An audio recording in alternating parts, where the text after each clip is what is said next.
آج میری ماحل بلوچ، آج میرا عظیم بلوچ، آج میرا نسیم بلوچ، آج میرا صابر بلوچ، آج میرا ڈاکٹر دین محمد بلوچ، آج میرا ذاکر مجید بلوچ لاپتہ ہے۔ ان کے خواتین، ان کے بچے، ان کے رشتہ دار ان کا راستہ ٹکرے۔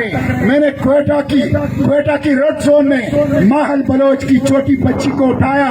میں نے کہا اس بچی کی ماں کو شرم نہیں آتی، بلوچ روایات کا پاس بھی نہیں کرتی، اس بچی کی ماں کو تم لوگوں نے غائب کر دیا ہے۔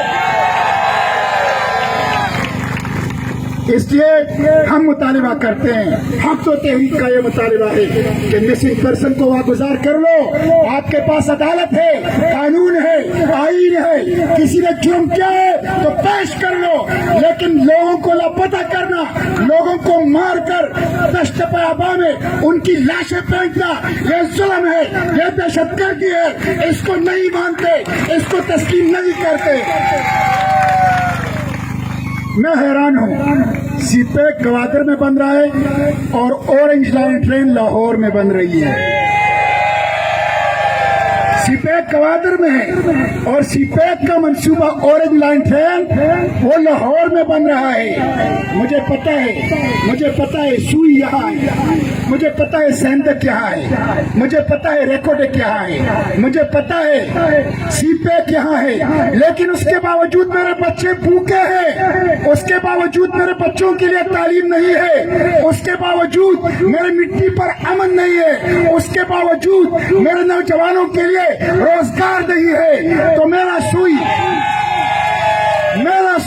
میرا سینڈک، میرا ریکوڈک، میرا سی پیک کیوں میرے اختیار میں نہیں دیا جا رہا؟ وہ میری ترقی کے لیے استعمال نہیں کیا جا رہا۔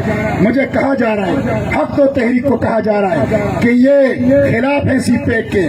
میں اسلام آباد کو خبردار کرتا ہوں، حق و تحریک سی پیک کے خلاف نہیں ہے۔ میں بیجنگ کو خبردار کرتا ہوں، حق و تحریک سی پیک کے خلاف نہیں ہے۔ حق و تحریک کہتے ہیں ٹرالر کا خاتمہ کرو، منشیات کا خاتمہ کرو، بارڈر ٹریڈ اوپن کرو، تعلیم دو، صحت دو، بجلی دو، گیس دو، سڑک دو، روزگار دو، پانی دو۔